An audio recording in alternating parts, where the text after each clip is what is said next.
আল্লামা দেলোয়ার হোসাইন সাইদি সাহেবকে যখন জেলে নিয়ে যাওয়া হচ্ছিল, তখন তিনি বারবার আকাশের দিকে নজর দিয়ে তাকাচ্ছিলেন। কেমন যেন তার মনের কষ্টগুলো পৃথিবীর কারো সাথে না বলে তিনি স্বয়ং আল্লাহ রব্বুল আলামিনের দিকে তাকিয়ে তার মনের দুঃখ, কষ্ট, জুলুম, টর্চার, নির্যাতনের কথা আল্লাহ রব্বুল আলামিনকে সেই দিন জানিয়েছিলেন। জোরে কোন সুবহানাল্লাহ। চ্যানেলটি সাবস্ক্রাইব করে আমাদের সঙ্গেই থাকুন। আউযু বিল্লাহি মিনাশ শাইতানির রাজিম। বিসমিল্লাহির রাহমানির রাহিম। ইন্নাল্লাহা ওয়া মালাইকাতাহু ইউসাল্লুনা আলান নবী ইয়া আইয়ুহাল্লাযীনা আমানু সাল্লু আলাইহি ওয়া সাল্লিমু তাসলিমা। হৃদয় জুড়ে তোমারি প্রেম দাও প্রভু আমারে। হৃদয় জুড়ে তোমারি প্রেম দাও প্রভু আমারে। কোনো সময় আমি যেন, কোনো সময় আমি যেন ভুলি না তোমারে। হৃদয় জুড়ে তোমারি প্রেম দাও প্রভু আমারে। প্রেমার ভালোবাসা শুধু তোমার সাথে হয়, তুমি ছাড়া অন্য কেহ এত আপন নয়। প্রেমার ভালোবাসা শুধু তোমার সাথে হয়, তুমি ছাড়া অন্য কেহ এত আপন নয়। তাই তো সবার আগে খুঁজেছি তোমারে।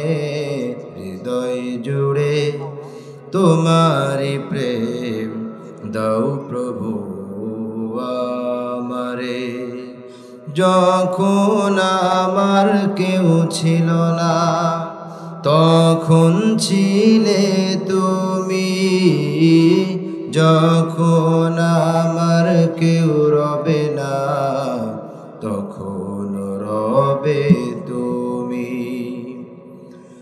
যখন আমার কেউ ছিল না তখন ছিলে তুমি, যখন আমার কেউ রবে না তখন রবে তুমি। চাই না কভু আমি হারাতে তোমারে। হৃদয় জুড়ে তোমারি প্রেম দাও প্রভু আমারে। কোনো সময় আমি যেন, কোনো সময় আমি যেন ভুলি না তোমারে। হৃদয় জুড়ে তোমারি প্রেম দাও প্রভু আমারে। আলহামদুলিল্লাহ।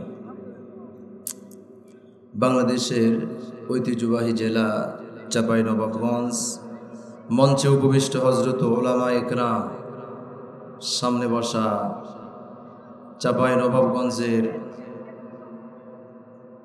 আমার সম্মানিত যুবক ভাইরা, একঝাঁক তাওহীদি জনতা, পর্দার আড়ালে স্থানরত আমার মা এবং বোনেরা, আলোচনার সূচনায় আনুষ্ঠানিকতার মধ্য দিয়ে আমার পক্ষ থেকে হৃদয় নিংড়ানো প্রাণ খোলা সালাম, আসসালামু আলাইকুম ওয়া রাহমাতুল্লাহি ওয়া বারাকাতুহু। প্রিয় চাঁপাইনবাবগঞ্জবাসী, আমি জানতে চাচ্ছি আপনারা সকলেই কেমন আছেন? আরো জোরে বলতে হবে, আপনারা সকলেই কেমন আছেন? আলহামদুলিল্লাহ। আল্লাহ তাআলা আমাকেও সুস্থ রেখেছেন, ভালো রেখেছেন, যদিও হালকা একটু ঠান্ডার সমস্যা আছে। আসলে প্রতিদিন প্রোগ্রাম করলে, সারা দেশ ঘুরলে ঠান্ডা লাগাটাই স্বাভাবিক, ঠিক কি না? কোন তারপরেও আলহামদুলিল্লাহ, মহান আল্লাহ জাল্লে শাআনুহু দরবারে অবনত চিত্তে শিরনত করে কণ্ঠের সাথে কণ্ঠ মিল রেখে উচ্চ আওয়াজে আমরা সকলে শুকরিয়া আদায় করব যে মহান আল্লাহ তাআলা দুনিয়ার অসংখ্য মানুষের মধ্য থেকে আমাকে, আপনাকে, আমাদের সকলকে ভালোবেসে মহাব্বত করে এই জান্নাতি পরিবেশে, এই জান্নাতের বাগানে ফুল হওয়ার মতো সৌভাগ্য আমাদেরকে দান করেছেন। এজন্য আপনারা সকলেই খুশি না বেজার? আরো জোরে কোন, খুশি না বেজার? অল্প না বেশি? যদি বেশি খুশি হয়ে থাকেন তাহলে আওয়াজও কিন্তু বেশি দিতে হবে, ঠিকই না? কোন এই জন্য আমরা সকলে আল্লাহ তাআলার শুকরিয়া আদায় করছি, সকলে জবান ছেড়ে দিয়ে পড়ছি আলহামদুলিল্লাহ। আর জোরে কোন আলহামদুলিল্লাহ। সকলেই বলুন রব্বানা লাকাল হামদ হামদান কাসীরান তাইয়িবান মুবারাকান ফি ইয়া রাব্বি লাকাল হামদ কামা ইয়ানবাগি লিজালালি ওয়াজহিকা ওয়া আযীমি সুলতানিক। আমরা সকলেই কার শুকরিয়া আদায় করলাম? আসতে বলবেন না, কার শুকরিয়া আদায় করলাম? আমরা সকলেই আল্লাহ তাআলার শুকরিয়া আদায় করে নিলাম। সাথে সাথে বিশ্ব মানবতা মুক্তির দূত, সর্বকালের সর্বযুগের সর্বশ্রেষ্ঠ মহামানব, আকায়ে নামদার তাজেদারে মাদিনা, সেই বিশ্ব নবীর প্রতি ভক্তির সাথে, শ্রদ্ধার সাথে দরুদ ও সালাম পেশ করছি। আমরা সকলে জবান ছেড়ে দিয়ে পড়ছি সাল্লাল্লাহু আলাইহি ওয়াসাল্লাম। আসলেই আপনাদের চাঁপাইনবাবগঞ্জের মানুষ কিন্তু খুবই ভালো মনের মানুষেরা, ঠিকই না? কোন আমি দীর্ঘদিন ধরেই চাঁপাইনবাবগঞ্জে আসি। আমার চাঁপাইনবাবগঞ্জের মানুষদেরকে খুব ভালো লাগে, বিশেষ করে যুবক ভাই এবং সব বয়সী ভাইদের সাথেই আমার সুসম্পর্ক আছে। বিশেষ করে আপনাদের চাঁপাইনবাবগঞ্জ তো সারা বাংলাদেশে আমের জন্য বিখ্যাত, ঠিকই না? কোন না ভুল বললাম? এই চাঁপাইনবাবগঞ্জের আম সারা বাংলাদেশে ছড়িয়ে যায়, ঠিক না? অতএব আমি বিশ্বাস করি আজকে 1 থেকে 1.5 ঘন্টা যে আলোচনা চলবে, চাঁপাইনবাবগঞ্জে যারা এখানে বসে আছেন, উপস্থিত আছেন, সকলেই এই 1-1.5 ঘন্টা সময় কোরআনের জন্য দান করবেন, আমি বিশ্বাস করি, ঠিকই না? কোন আপনারা সকলেই রাজি আছেন তো? অন্তত 1 ঘন্টা সময় ব্যয় করতে রাজি আছেন? ভালো করে বুঝে শুনে বলেন কিন্তু, ভালো রাজি আছেন তো? কারা কারা রাজি নাই 2 হাত তুলে দেখান। আলহামদুলিল্লাহ, হাত নামান। যাই হোক, চাঁপাইনবাবগঞ্জের মানুষ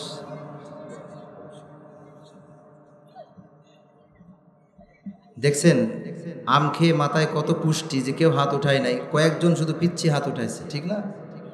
কিন্তু প্রায় প্রোগ্রামে দেখা যায় অন্যান্য জেলাতে অনেকেই হাত উঠায় ফেলে। তাহলে বোঝা গেল বাংলাদেশের অন্যান্য জেলার তুলনায় চাঁপাইনবাবগঞ্জের বাসীর মানুষের স্মৃতিশক্তি, মস্তিষ্ক অনেক উন্নত, শক্তিশালী, ঠিকই না? কোন আলহামদুলিল্লাহ। আমরা যে কোরআন থেকে কথা শুনতে এসেছি এখানে, এই কোরআন থেকেই কথা হবে। আপনারা সকলে শুনতে রাজি আছেন তো? কোনো কিচ্ছা কাহিনীর দরকার আছে না? কোরআন থেকে কথা দরকার।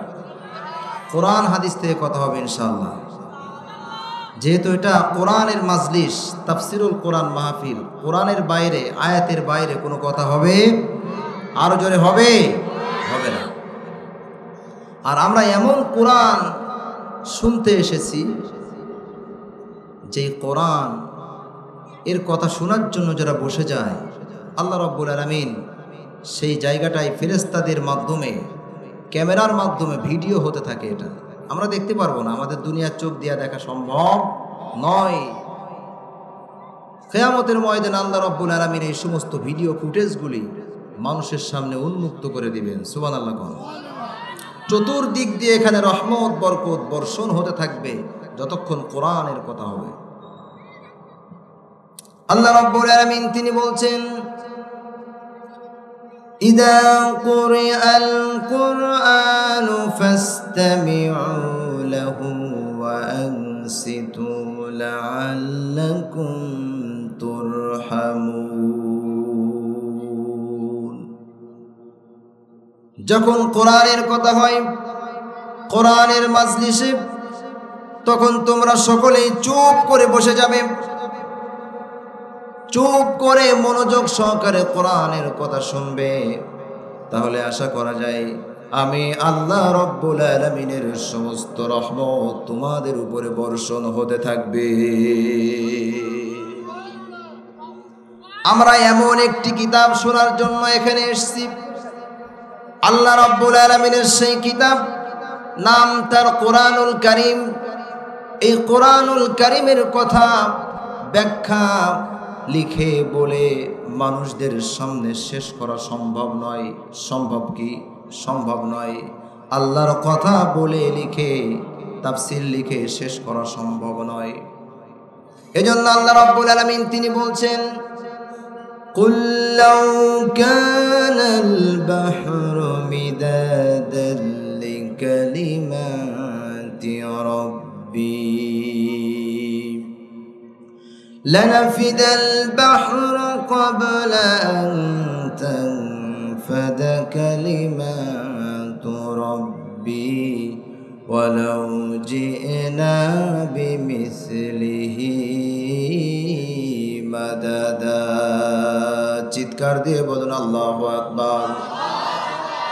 আল্লাহ রাব্বুল আলামিন তিনি বলছেন, আমার কথা, আমার কোরআনের ব্যাখ্যা লেখার জন্য যদি তাম পৃথিবীর সমস্ত সমুদ্র, মহাসমুদ্রের পানিগুলিকে যদি কালিতে পরিণত করা হয়, আর তাম পৃথিবীর সমস্ত বৃক্ষগুলিকে, গাছগুলিকে যদি কলমে পরিণত করা হয়, তাম পৃথিবীর সমস্ত পানি নামক কালিগুলি শেষ হয়ে যাবে, তাম পৃথিবীর সমস্ত গাছ নামক কলমগুলি শেষ হয়ে যেতে পারে।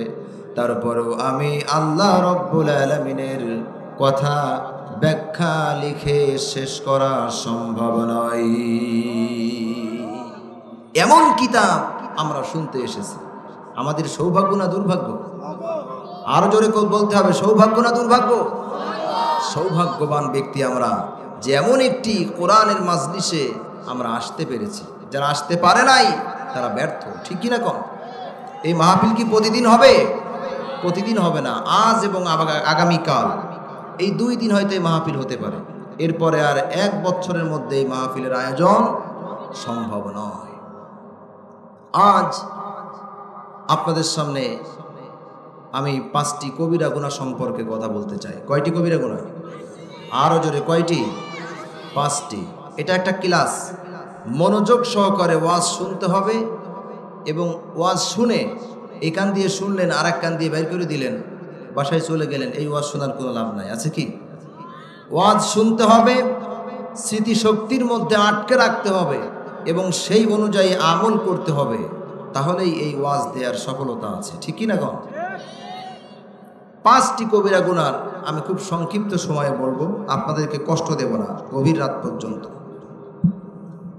নাম্বার 1, নামাজ না পড়া। নামাজ এটা কি গুনাহ? আরো জোরে, নামাজ না পড়া কি গুনাহ? কবিরা গুনাহ। আল্লাহ রাব্বুল আলামিনের জাহান্নামে যখন জাহান্নামীরা যাবে, জাহান্নামীদেরকে দেখে জাহান্নামের দ্বার রক্ষীরা সেই দিন বলতে থাকবে, ও আল্লাহর বান্দা, জাহান্নামে কেন আসছো বলো। সেই দিন জাহান্নামীরা বলবে, মা সালাকাকুম ফি সাকার, ক্বালু লাম নাকু মিনাল মুসাল্লিন। জাহান্নামে আসার কারণ হলো আমাদের নাম্বার 1, আমরা ক্বালু লাম নাকু মিনাল মুসাল্লিন, আমরা নিয়মিত নামাজ আদায় করতাম না, নিয়মিত মুসল্লি ছিলাম না, এই জন্য আজকে জাহান্নামের এই কঠিন জায়গাতে আসতে হয়েছে। আজ আমাদের ব্যবসা করার জন্য সময় হয়, প্রতিদিন সকাল 8টায় ব্যবসা প্রতিষ্ঠানে যেতে হবে, রাত 10টা পর্যন্ত ব্যবসা প্রতিষ্ঠানে থাকতে হবে, এর জন্য সময় হয়। সংসার করার জন্য সময় হয়, সন্তানদেরকে লেখাপড়া করবার জন্য ভালো প্রতিষ্ঠানে প্রতিদিন একই টাইমে সন্তানকে রেখে আসার জন্য সময় হয়, হয় কি হয় না? খাওয়া দাওয়ার জন্য সময় হয়, ঘুমের জন্য সময় হয়, চাষাবাদ করার জন্য সময় হয়, ব্যবসা করার জন্য সময় হয়, চাকরি করার জন্য সময় হয়। কিন্তু যে আল্লাহ রাব্বুল আলামিন আমাকে আপনাকে আমাদের সকলকে তার ইবাদত করার জন্য সৃষ্টি করলেন, সেই আল্লাহ রাব্বুল আলামিনের জন্য, সেই আল্লাহ রাব্বুল আলামিনের সন্তুষ্টির জন্য নামাজ আদায় করার সময় হয় না, ঠিকই না? ফজরের ক্ষণ গেল পড়নি নামাজ, জোহরেও ডুবেছিলে নিয়ে শতকাল, হেলাই খেলাই গেল আসরের কাল, মাগরিবেও পড়লে না নামাজির সাথ।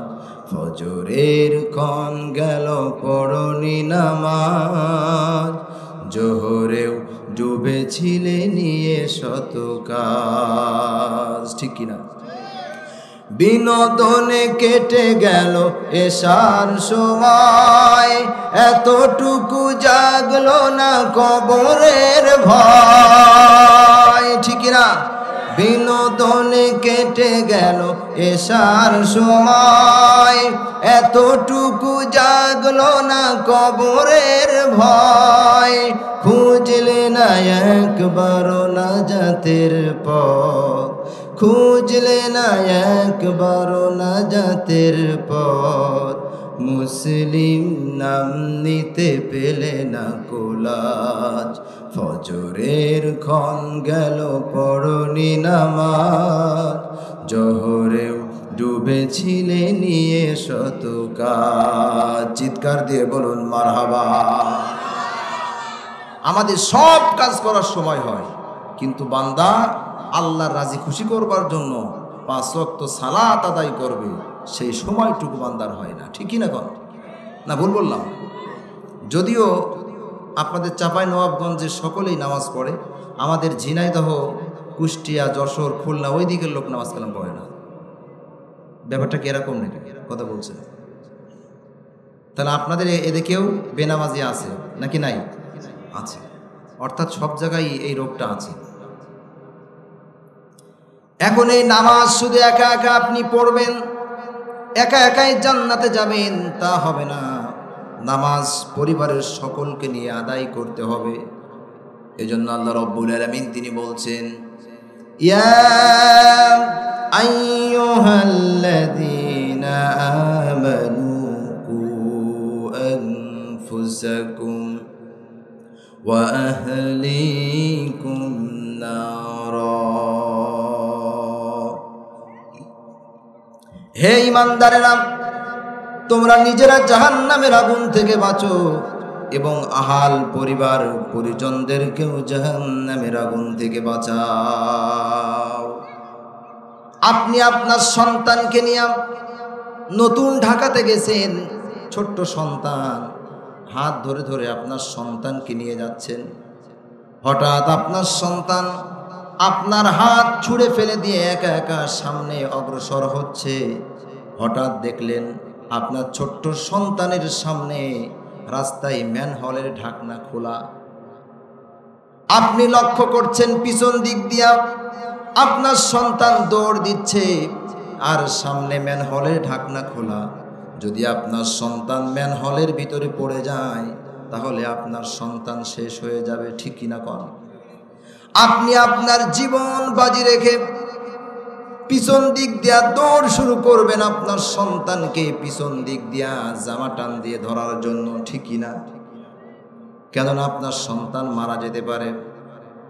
ঠিক তদ্রূপ আপনার সন্তান নামাজ না পড়ে টাকনুর নিচে প্যান্ট পরে মদ গাঁজা ফেন্সি ইয়াবা খায়া আপনার কলিজার টুকরা মেয়ে সন্তান বেপরদায় থাইকা দিন দিন জাহান্নামের দিকে চলে যাচ্ছে।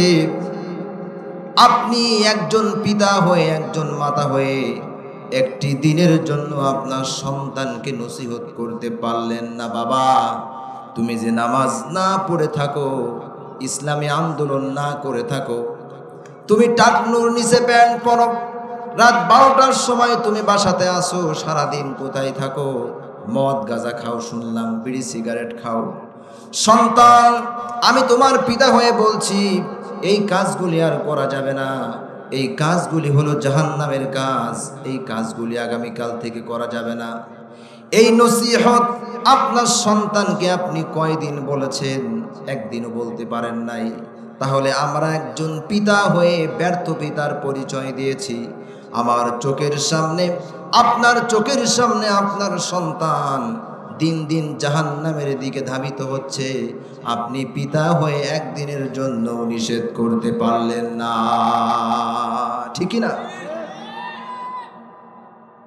শুধু নিষেধ নয়, সন্তান নষ্ট কেমনে হবে?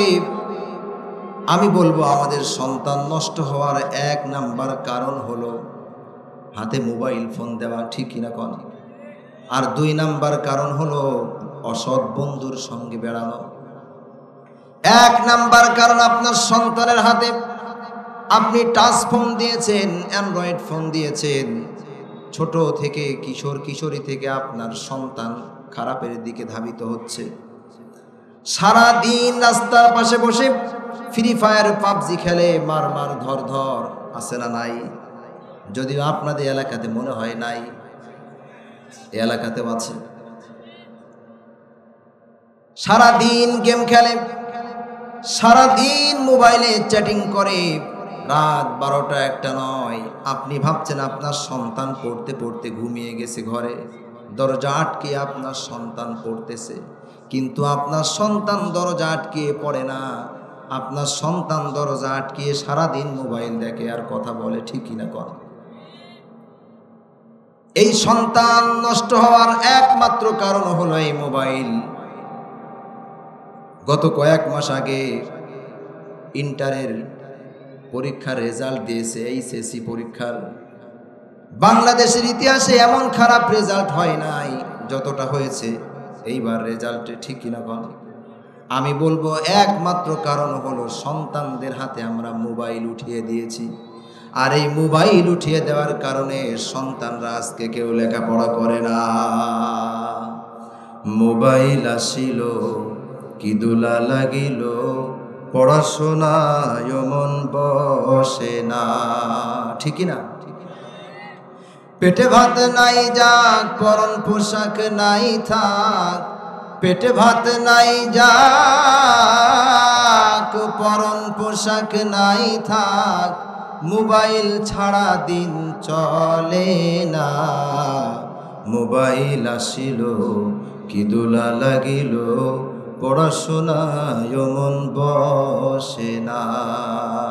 আর শুনবেন, রাত 12টার পরে নার্গিস যখন ফোন করে, 2 চোখেতে ঘুম আসে না।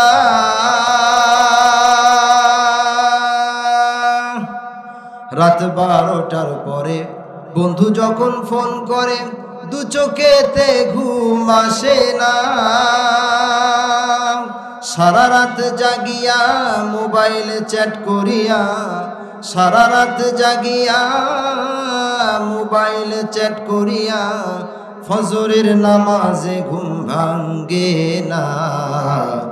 মোবাইল আসিল কি দোলা লাগিল, পড়াশোনায় মন বসে না। আজকে আমাদের সন্তানদের অবস্থা হয়েছে। এখন আপনি বলবেন যে হুজুর মোবাইল তো দিয়ে ফেলেছে, এখন সন্তানের হাত থেকে যদি মোবাইল নিয়ে নেই তাহলে দুর্ঘটনা হওয়ার সম্ভাবনা আছে না নাই?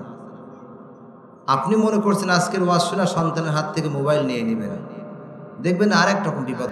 কেউ পড়ে কেউ পড়ে না, মন মতো ইচ্ছা মতো, ইচ্ছে হলো মসজিদে গেলাম, না হলে গেলাম না, কোনো সমস্যার কোনো কিছু নাই।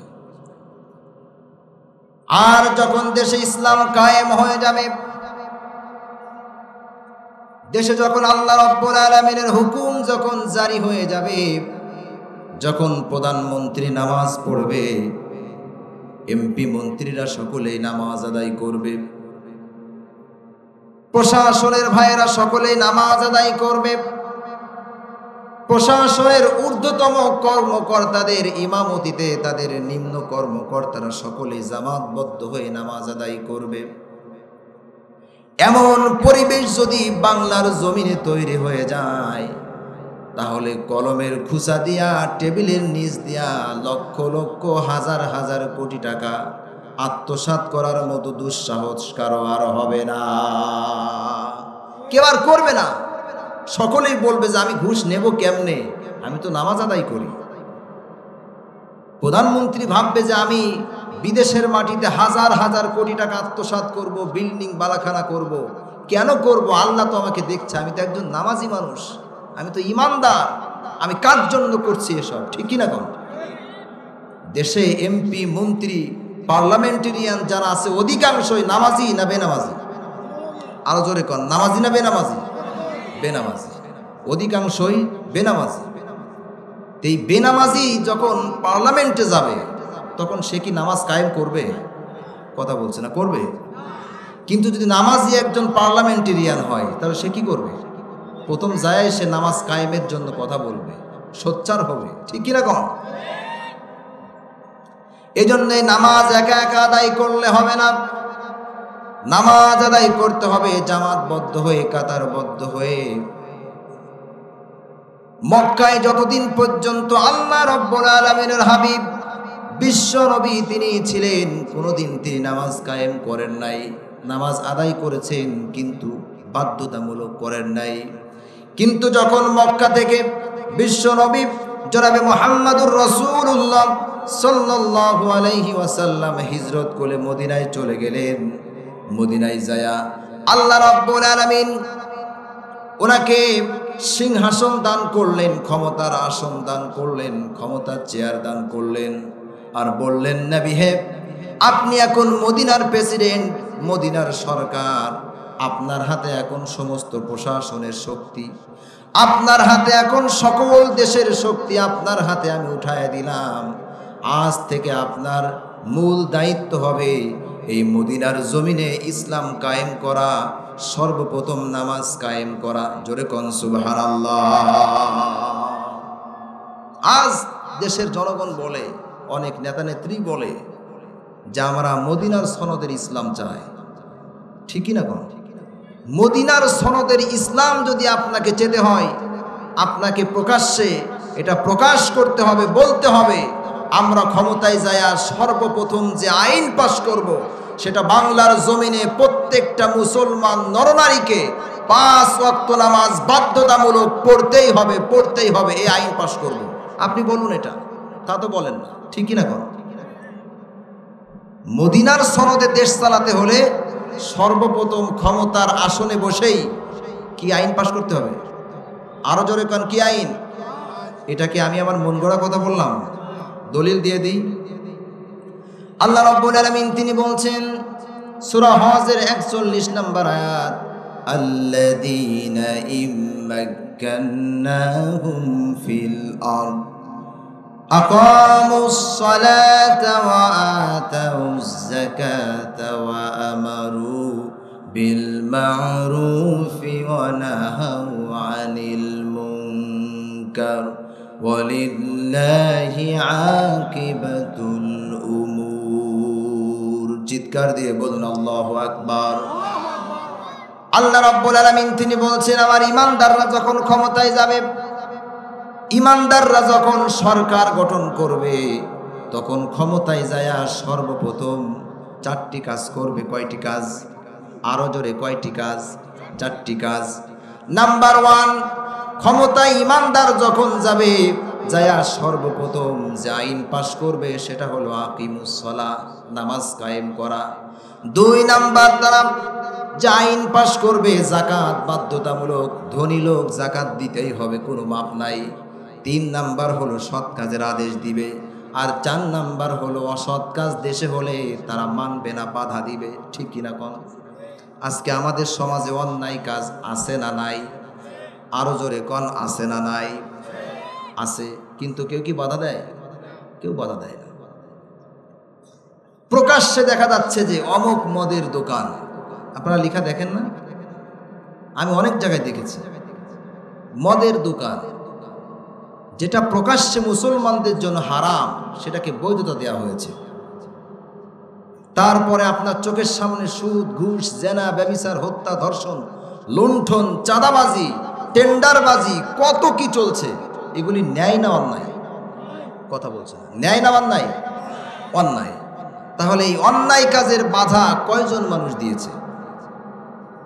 অন্যায় কাজের বাধা দিতে হবে। আল্লাহ রাব্বুল আলামিনের হাবিব বিশ্বনবী তিনি বলেন, মান রাআ মিনকুম মুনকারান ফালইউগাইয়িরহু বিয়াদিহি ফাইন লাম ইয়াস্তাতি' ফাবিকলবিহি ফাইন লাম ইয়াস্তাতি' ফাবিলিসানিহি ওয়া যালিকা আযআফুল ঈমান। তোমাদের সামনে যখন কোনো অন্যায় কাজ হবে, সর্বপ্রথম তুমি হাত দিয়ে বাধা দিবে। যদি হাত দিয়ে বাধা দেওয়ার মতো সেই শক্তি না থাকে, তাহলে জবান দিয়ে বাধা দাও। জবান দিয়ে বাধা দেওয়ার মতো সেই শক্তি আপনার নাই, তাহলে অন্তর থেকে ঘৃণা করুন। আর অন্তর থেকে ঘৃণা করে শুধু বসে থাকলে হবে না। সমাজ থেকে অন্যায় কাজ কিভাবে উৎখাত করা যায় তার জন্য আপ্রাণ চেষ্টা করতে হবে। আর আপনি যদি তাও না করেন, অন্যায় কাজকে ঘৃণা না করেন, তাহলে এরপরে ওয়াজালিকা আযআফুল ঈমান, এরপরে ঈমানের স্টেপ বলে আর কোনো কিছু নাই। এরপরে ঈমান বলে আর কোনো কিছু নাই। তাহলে যদি বাংলার জমিনে কেউ অন্যায় কাজ করে যদি গৌর গোবিন্দের পথ অবলম্বন করে, আমরা ন্যায়ের পক্ষে সাপোর্ট নিয়ে শাহজালালের উত্তরসূরি হয়ে বাংলার জমিন থেকে সমস্ত অন্যায়ের বিরুদ্ধে জীবন দিয়ে দিতেও আমরা রাজি। বিপ্লব মানে জীবন দেওয়া, বসে থাকা নয়, সে কোনো দিন আসবে না রে, করো যদি ভয়। আসবে বিজয়, রক্ত আর জীবনের বিনিময়, আসবে বিজয়, রক্ত আর জীবনের বিনিময়। বিপ্লব মানে জীবন দেওয়া, বসে থাকা নয়, সে কোনো দিন আসবে না রে, করো যদি ভয়। জিহাদের ওই ময়দানেতে যেতে তোমাকে হবে, প্রয়োজনে সব রক্তটুকু জমিনেই ঢেলে দিবে। ঠিক না? জিহাদের ওই ময়দানেতে যেতে তোমাকে হবে, প্রয়োজনে সব রক্তটুকু জমিনেই ঢেলে দিবে।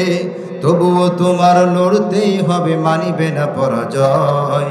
তবুও তোমার লড়তেই হবে, মানিবে না পরাজয়। বিপ্লব মানে জীবন দেওয়া, বসে থাকা নয়, সে কোনো দিন আসবে না রে, করো যদি ভয়। বিপ্লব মানে জীবন দেওয়া, বসে থাকা নয়, সে কোনো দিন আসবে না রে, করো যদি ভয়। চিৎকার দিয়ে বলুন মারহাবা। তাহলে অন্যায়ের পক্ষে থাকা যাবে না, অন্যায়ের বিরুদ্ধে অবস্থান নিয়ে যুদ্ধ ঘোষণা করতে হবে। এর নাম ঈমান। এর নাম কি? ঈমান। আর যারা নামাজি মানুষ, তারা অন্যায় কাজ দেখে তারা বরদাস্ত করে না। ঠিক কিনা কোন? তাহলে 1 নাম্বার কবিরা গুনাহ হলো নামাজ আদায় না করা। আর দেশে যদি নামাজ কায়েম হয়ে যায় তাহলে দেশে শুধু শান্তি আর শান্তি আসবে। হিন্দু, বৌদ্ধ, খ্রিস্টান, মুসলমানেরা সকলেই তাদের নিজ নিজ অধিকার তারা ফিরে পাবে, ঠিক কিনা কোন? এজন্য আল্লাহ রাব্বুল আলামিন তিনি বলছেন, ইন্নাস সালাতা তানহা আনিল ফাহশাই ওয়াল মুনকার, নিশ্চয় নামাজ সকল অশ্লীল ফায়সা কাজ থেকে মানুষদেরকে দূরে রাখতে পারে। পৃথিবীর কোনো কাজ নাই যেটা মানুষদেরকে অন্যায় থেকে দূরে রাখতে পারে, অশ্লীল কাজ, খারাপ কাজ থেকে দূরে রাখতে পারে কেবলমাত্র কি? আরো জোরে বলতে হবে, কেবলমাত্র কি? নামাজ। নামাজ মানুষদেরকে অন্যায় কাজ থেকে দূরে রাখে। এজন্য এই নামাজ আমাদের প্রত্যেককে বাধ্যতামূলক পড়তে হবে। আর যদি না পড়েন কবিরা গুনাহ করলেন, আর কবিরা গুনাহ করলেন তো নির্ঘাত আপনাকে জাহান্নামে যাওয়া লাগবে। আমরা সকলেই জান্নাতে যেতে চাই না জাহান্নামে যেতে চাই? আর জোরে কোন, জান্নাত না জাহান্নাম? জান্নাতে একা আমি যাব না তো ভাই, তোমাকেও জান্নাতি দলে নিতে চাই। জান্নাতে একা আমি যাব না তো ভাই, তোমাকেও জান্নাতি দলে নিতে চাই। চিৎকার দিয়ে বলুন মারহাবা। তাহলে 1 নাম্বার কবিরা গুনাহ হলো নামাজ আদায় না করা। 2 নাম্বার কবিরা গুনাহ হলো মানুষের উপরে জুলুম করা। কি করা? আরো জোরে কোন, কি করা? জুলুম আমাদের দেশে আছে না নাই? জনগণের উপরে জুলুম করে কি করে না? অবশ্যই জুলুম করে। শুধু তাই নয়, ফিরআউন সেও জুলুম করেছিল জনগণের উপরে। ছোট্ট ছোট্ট শিশু সন্তানদেরকে জীবন্ত হত্যা করেছিল, পুড়িয়ে হত্যা করেছিল, শুধুমাত্র নিজের ক্ষমতার আসন টিকিয়ে রাখার জন্য, ঠিকই না কোন? বাংলার জমিনেও একজন স্বৈরাচারী শাসক ছিল, ক্ষমতার আসনকে মজবুত করে রাখার জন্য 1400 ছাত্র জনতাকে হত্যা করতে সে দ্বিধাবোধ করে নাই। কিন্তু পারছে কি? পারে নাই। আল্লাহ তাআলা আছে না নাই? আর জোরে বলতে হবে, আল্লাহ আছে না নাই? সেই আল্লাহ তাআলাই আছে। ফিরআউন শুধু তাই নয়, আল্লাহর নবী মুসা আলাইহিস সালাতু ওয়াস সালামের উপর অত্যাচার শুরু করলো, জুলুম নির্যাতন শুরু করলো। মুসা আলাইহিস সালাতু ওয়াস সালামকে দুনিয়া থেকে ধ্বংস করে দিবে, শেষ করে দিবে। মুসা আলাইহিস সালাতু ওয়াস সালাম সাথী সঙ্গীদেরকে নিয়ে সাগর পাড়ে বসা। হঠাৎ ফিরআউনের লোক, ফিরআউনের সেনাবাহিনী 3 দিক দিয়ে আক্রমণ করেছে, আর একদিকে সাগর, পালানোর কোনো পথ নাই, পালানোর কোনো পথ নাই। মুসা আলাইহিস সালাতু ওয়াস সালামের সাথী সঙ্গী তারা বলল, মুসা, ইয়া মুসা ইন্না লামুদরাকুন, হে মুসা আমরা তো পাকড়াও হয়ে গেলাম। ওই দেখো ফিরআউনের দলবল, ওই ফিরআউনের সেনাবাহিনী 3 দিক দিয়ে আমাদেরকে পাকড়াও করছে, আর একদিকে সাগর, পালানোর কোনো পথ নাই, কি করবা? মুসা আলাইহিস সালাতু ওয়াস সালাম তিনি আল্লাহর প্রতি এত অবিচল বিশ্বাস এবং আস্থা ওনার ভিতরে রয়েছেন, উনি সঙ্গে সঙ্গে বললেন, কাল্লা রব্বি সায়াহদি, অবশ্যই আমার রব আমাকে পথ বের করে দিবেন। সুবহানাল্লাহ কোন?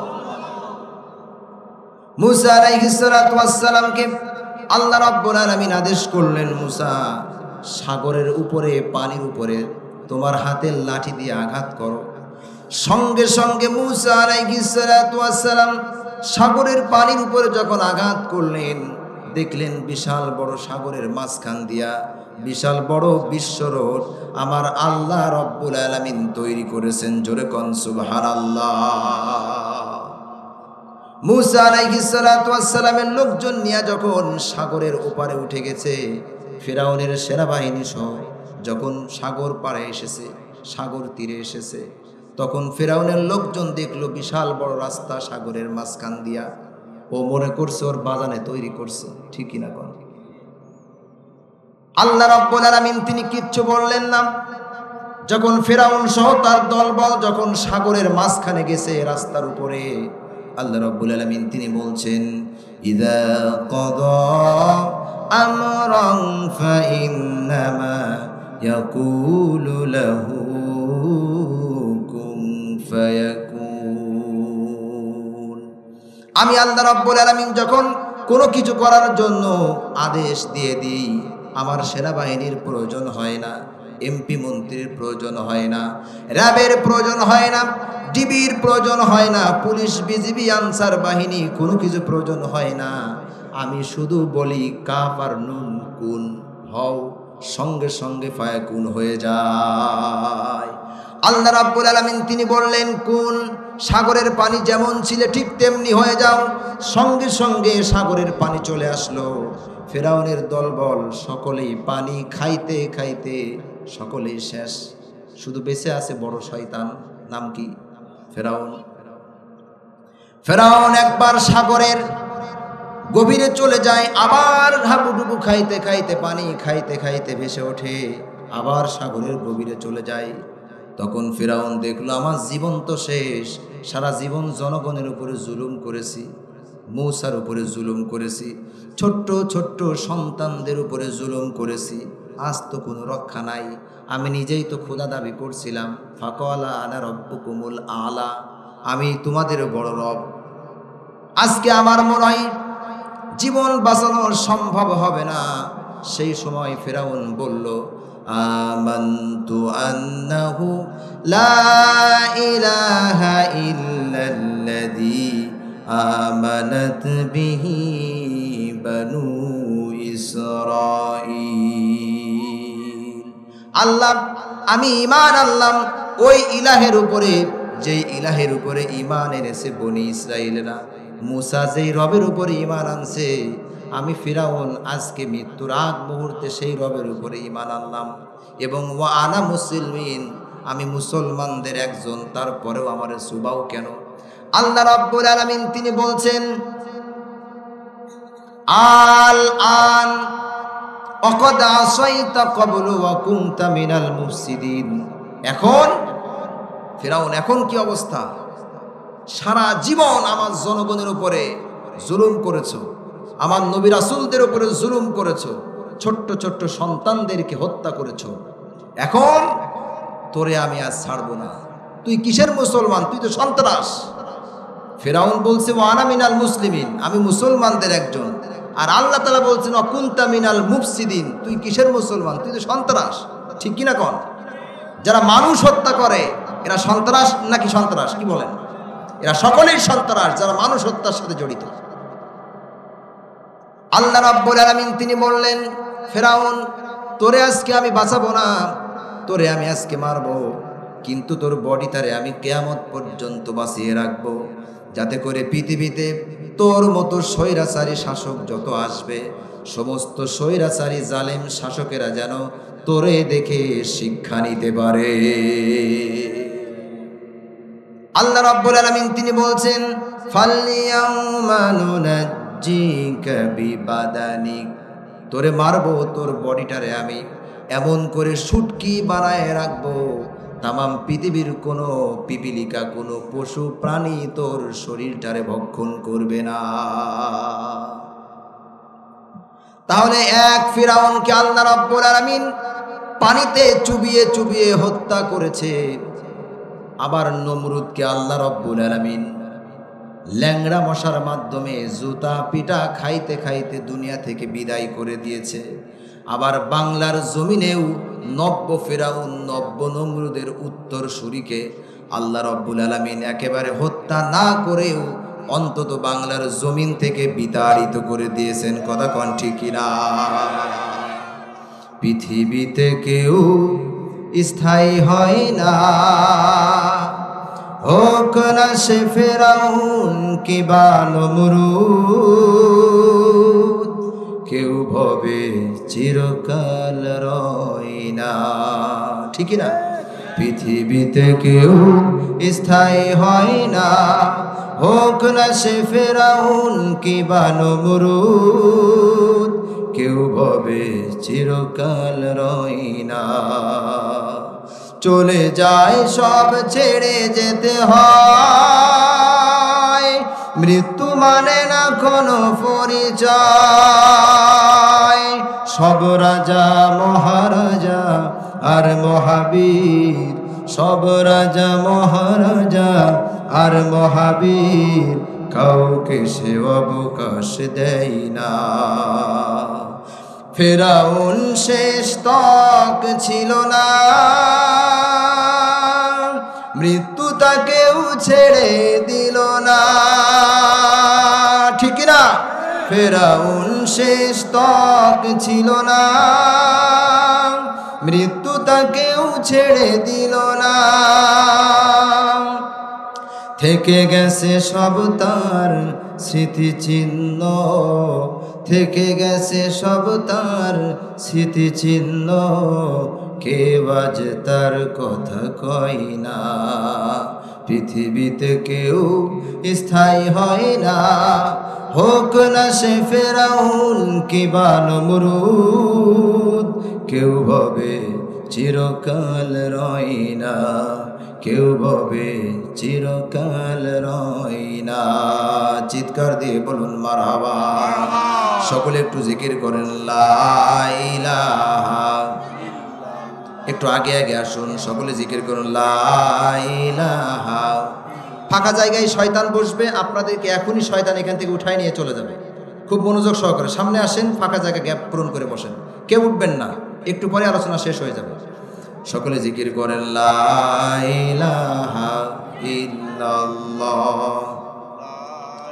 এই পৃথিবীর ও আকাশের মালিক তুমি রহমান, তোমার দয়া এদের মাঝে নদীর মতো বহমান। বিশাল জগৎ জিকির করে তোমার নামে রাত্রি দিন, তোমার প্রেমে পাথর ফেটে ঝর্ণা ছুটে হয় বিলীন। তোমার জন্য মরতে চাই সিন্ধু, তোমার জন্য দু চোখে অশ্রু বিন্দু। ফুল তুলে রাও তোমার প্রেমে পাগল পারা সারা জাহান। এই পৃথিবীর ও আকাশের মালিক তুমি রহমান। তাহলে 2 নাম্বার যে কথা বলছিলাম, 2 নাম্বার কবিরাগুলো কি মনে নাই অনেকে? মানুষের উপরে জুলুম করা, অত্যাচার করা, নিপীড়ন চালানো, মানুষকে কষ্ট দেওয়া, ঠিকই না কথা? আল্লাহ রাব্বুল আলামিনের হাবিব বিশ্বনবী তিনি কি সুন্দর করে হাদিসের মধ্যে বলেছেন জুলুম করার পরিণাম কি হতে পারে। আন আবি মুসা রাদিয়াল্লাহু তাআলা قال قال رسول الله صلى الله عليه وسلم إن الله لا يملي للظالم فإذا أخذه لم يفلح। আল্লাহ রাব্বুল আলামিন তিনি বলেছেন, জালেমদেরকে আমি আল্লাহ রাব্বুল আলামিন সময় দিই, সুযোগ দিই, জালেম আমার দিকে তওবা করে ফিরে আসে কিনা। সুযোগ দেওয়ার পরেও যখন জালেমরা যখন আল্লাহর দিকে তওবা করে ফিরে না আসে, আল্লাহ রাব্বুল আলামিন এই সমস্ত জালেমদেরকে শক্ত হাতে পাকড়াও করেন, ঠিকই না কোন? কোরআনের পাখি আল্লামা দেলোয়ার হোসাইন সাইদি সাহেবকে, যিনি আন্তর্জাতিক মুফাসসির কোরআন, শুধু বাংলাদেশ নয় তামাম পৃথিবীতে প্রায় 50টিরও বেশি দেশে কোরআনের কথা বলেছেন, কোনো সন্দেহ আছে এতে? সারা জীবন তিনি কোরআনের প্রচার করেছেন, আল্লাহর দিকে মানুষদেরকে আহ্বান করেছেন, এতে কারো সন্দেহ আছে? নাই। এই কোরআনের পাখি আল্লামা দেলোয়ার হোসাইন সাইদি সাহেবের উপরে কি জুলুম করেছিল ওই সময়। দীর্ঘ 13টি বছর কারারুদ্ধ করে রেখেছিল এবং তিল তিল করে দুনিয়া থেকে তাকে খতম করে দেওয়া হয়েছে। আল্লামা সাইদি তুমি মরনি, শহীদ হয়েছ তুমি এটাই জানি, ঠিক না? কারাগারে কাটালে 13টি বছর, বাতিল দেখে তোমায় করে থরথর। তুমি যে ছিলে মোদের নয়নমণি, শহীদ হয়েছ তুমি এটাই জানি। আল্লামা সাঈদী তুমি মরনি, শহীদ হয়েছ তুমি এটাই জানি। এই কোরআনের পাখির সঙ্গে আমাদের আর কোনোদিন দেখা হবে না। আল্লাহ রব্বুল আলামিন চাহে তো মৃত্যুর পরে জান্নাতে আল্লাহ রব্বুল আলামিন তার সঙ্গে আমাদের দেখা করাই দিতে পারে। দেখা তো হবে না আর এই জীবনে, দেখা হবে জান্নাতে ফুল বাগানে, ঠিক না? দেখা তো হবে না আর এই জীবনে, দেখা হবে জান্নাতে ফুল বাগানে। এ আশা কবুল করো আল্লাহ তুমি, এ আশা কবুল করো আল্লাহ তুমি, শহীদ হয়েছ তুমি এটাই জানি।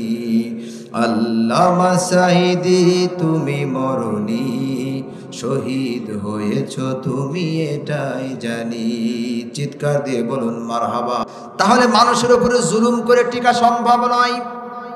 পৃথিবীর ইতিহাসে একটা নজিরও আপনি, একটা দৃষ্টান্তও দেখাতে পারবেন না জনগণের উপরে জুলুম করে মানুষকে কষ্ট দিয়ে দীর্ঘদিন বেঁচে থাকা যায়, দীর্ঘদিন ক্ষমতার আসনে বসে থাকা যায়। একটা মাত্র নজিরও আপনি দেখাতে পারবেন না, ঠিক কিনা কোন? ঠিক বাংলার জমিনে যদি আবার কোনো নব্য ফিরাউন, নব্য স্বৈরাচার তৈরি হয়, তারাও কিন্তু বেশি দিন টিকতে পারবে না, ঠিক কিনা কোন? কেন এটা পৃথিবীর ইতিহাস। পৃথিবীর ইতিহাস তো এমনই, স্বৈরাচারী হয়ে জালেম হয়ে বেশি দিন টিকে থাকা সম্ভব নয়। আল্লাহ রাব্বুল আলামিন তিনি 3 জন ব্যক্তির দোয়া মঞ্জুর করে নেন সঙ্গে সঙ্গে। কয়জন ব্যক্তির দোয়া? 3 জন ব্যক্তির দোয়া। 1 নাম্বার হলো, যদি নেককার শাসক আল্লাহ রাব্বুল আলামিনের কাছে প্রাণ খুলে দোয়া করেন, আল্লাহ রাব্বুল আলামিন দোয়া মঞ্জুর করে নেন।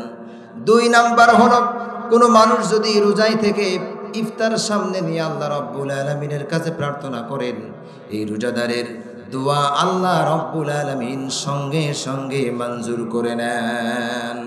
আর 3 নাম্বার হলো, যদি কোনো মাজলুম, অর্থাৎ যার উপরে জুলুম করা হয় সেই ব্যক্তি মাজলুম, এই মাজলুম যদি 2 ফোঁটা চোখের পানি ছেড়ে যদি আল্লাহ রাব্বুল আলামিনের কাছে প্রার্থনা করেন, আল্লাহ রাব্বুল আলামিন এই 3 জনের দোয়া সঙ্গে সঙ্গে কবুল করে নেন। জোরে কোন সুবহানাল্লাহ। আল্লাহ রাব্বুল আলামিনের একজন প্রিয় বান্দা আল্লামা দেলোয়ার হোসেন সাঈদী সাহেবকে যখন জেলে নিয়ে যাওয়া হচ্ছিল, তখন তিনি বারবার আকাশের দিকে নজর দিয়ে তাকাচ্ছিলেন। কেমন যেন তার মনের কষ্টগুলো পৃথিবীর কারো সাথে না বলে তিনি স্বয়ং আল্লাহ রাব্বুল আলামিনের দিকে তাকিয়ে তার মনের দুঃখ, কষ্ট, জুলুম, টর্চার, নির্যাতনের কথা আল্লাহ রাব্বুল আলামিনকে সেই দিন জানিয়েছিলেন। জোরে কোন সুবহানাল্লাহ। জুলুম এমন একটি জিনিস মানুষকে দিন দিন ধ্বংসের দিকে ঠেলে দেয়, এই জুলুম, ঠিকই না কোন? আজকে জুলুম আমাদের সমাজে আছে না নাই? শুধু সরকারের পক্ষ থেকে জুলুম হয় তা কিন্তু না, জনগণও জনগণের উপরে জুলুম করতে পারে, ঠিকই না? আপনি খাদ্যে ভেজাল দিলেন, জনগণের উপরে জুলুম করলেন। ওজনে কম দিলেন, জনগণকে জুলুম করলেন, ঠিকই না কোন? আবার দেখা যায় সমাজে বড় ভাইয়ের লাঠির জোর বেশি, শক্তি বেশি, ছোট ভাইয়ের নর্মাল যে জায়গা জমি থাকে বাপের, সেই জায়গাটা দেয়, ভালো জমি দেয় না, আছে না নাই? এটা ভাইয়ের উপরে জুলুম, ঠিকই না? আবার দেখা যায় সমাজে ভাই যারা বাপের সম্পত্তি সব তারা সঠিকভাবে বন্টন করে নেয়, আর বোনদের জমি বন্টন করে দেয় না, বলে তোদের কোনো জমি জায়গা নাই, ঠিকই না? স্বামীর বাড়ি আসিস, সেখানে যা জায়গা জমি পাবি সেটা নিয়ে সন্তুষ্ট থাক, আমাদের এই জমি দিকার তাকাস না, এরকম বলে কি বলে না? আবার এমন পিতামাতা আছে সব সম্পত্তি ছেলে সন্তানদের নামে লিখে দিয়া নিজের মেয়ের মাথায় হাত বুলিয়ে দেয় আর বলে, মা তোর জন্য তো কিচ্ছু দিতে পারলাম না, অন্তত মন খুলে তোর জন্য দোয়া করে দিলাম, ঠিকই না? জায়গা দেবে না, শুধু দোয়া দেবে। যদি এমন জুলুম সন্তানের উপরে কোনো পিতামাতা করে, আল্লাহি, আল্লাহর কসম, আল্লাহ রাব্বুল আলামিনের আসামির কাঠগড়ায় আপনাকে দাঁড় হতেই হবে, হতেই হবে, হতেই হবে, নিশ্চিত। ঠিক না? সম্পত্তি ভাই বোন সকলের সমান অধিকার, কোরআনে যেটা আল্লাহ তাআলা নির্দেশ দিয়েছেন সেইভাবেই বন্টন করতে হবে। আবার অনেকেই ভিটা জমিটুকু দেয় না, মাঠের জমি দেয় বোনদের ভাইদের, ভিটা জমি বোনদেরকে দেয় না, বলে যে আমরা কয় ভাই এখানেই থাকি। না, যদি নিজের বোন স্বেচ্ছায় যদি ছেড়ে দেয়, দাবি ছেড়ে দেয় যে না আমি ভিটা জমি নেব না, তোরা এখানে বসবাস কর, সমস্যা নাই, কিন্তু যদি তারা নিতে চায় আপনি না দেন, অবশ্যই আল্লাহ তাআলার আসামির কাঠগড়ায় আপনাকেও দাঁড় হতে হবে। ঠিকই না? আবার দেখা যায় দেশের সম্পদ যখন একজন এমপি, মন্ত্রী, পার্লামেন্টেরিয়ান হয়, দেশের টাকা, জনগণের টাকা জম্মের খাওয়া খায়, এমন খাওয়া খায়, পেট যদি থাকে সাইজ কম, তরমুজের সাইজ বানায় ফেলে পেট, আছে না নাই? দরজা খুলতে যায় হাত দিয়া খোলা লাগে না, আগেই পেটে খুলে দেয়। ঠিকই না? আর এত সম্পত্তির মালিক হয়, বিদেশে বড় বড় বাড়ির মালিক হয়, হাজার হাজার কোটি টাকা বিদেশে পাচার করে। এই সম্পদ আপনার চিরস্থায়ী থাকবে না। ঠিকই না? আপনি আজকে মারা যাবেন, কালকে আপনার এই দেহ মাটির সঙ্গে পচে গলে শেষ হয়ে যাবে। আপনি এখন মারা যাবেন, জনগণের সম্পত্তি আপনি লুণ্ঠন করে রাখলেন, ভাইদের সম্পদ সঠিকভাবে বন্টন করলেন না, বোনদের সম্পদ বন্টন করলেন না, আপনি একজন পিতা হয়ে নিজের সন্তানদের সঠিকভাবে সম্পদ বন্টন করে দিলেন না। এমতো অবস্থায় যদি আপনার মৃত্যু হয়ে যায়, দেশের জনগণের টাকা আত্মসাৎ করে যদি আপনার মৃত্যু হয়ে যায়, 6 দিন পরে আপনার হাতের নখগুলি খসে খসে পড়বে মাটির নিচে। ঠিক কিনা কথা? বিদেশে আপনার বাড়ি থাকতে পারে, অনেক সম্পত্তির মালিক আপনি হতে পারেন, কিন্তু কবরে কোনো সাহায্যকারী নাই আপনার জন্য, আপনি একজন জালেম। ঠিক কিনা কথা?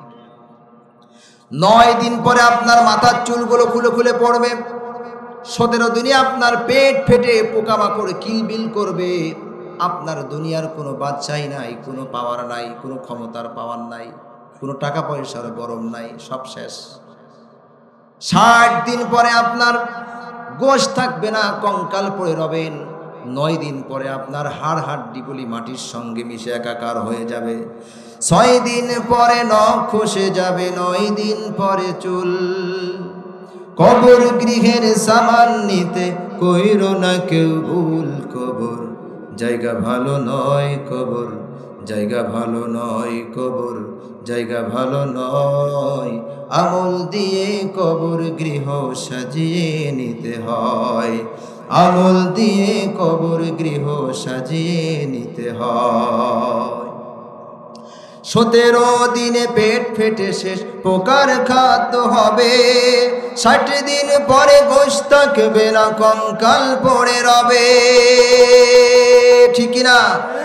17 দিনে পেট ফেটে শেষ, পোকার খাদ্য হবে। 60 দিন পরে গোশ থাকবে না, কঙ্কাল পড়ে রবে। 90 দিনে হাড়গুলি সব, 90 দিনে হাড়গুলি সব আলাদা হয়ে রয়, কবর জায়গা ভালো নয়, কবর জায়গা ভালো নয়, কবর জায়গা ভালো নয়। আমল দিয়ে কবর গৃহ সাজিয়ে নিতে হয়, আমল দিয়ে কবর গৃহ সাজিয়ে নিতে হয়। চিৎকার দিয়ে বলুন মারহাবা। তাহলে জুলুম করে যে সম্পদ আপনি অর্জন করবেন, এই সম্পদও আপনার না, আপনার বিরুদ্ধে সাক্ষ্য দিবে। ঠিকই না? আপনি থাকবেন না, দুনিয়া ঠিকই থাকবে। আপনার জুলুমের কথা মাজলুমরা কিয়ামত পর্যন্ত মনে রাখবে।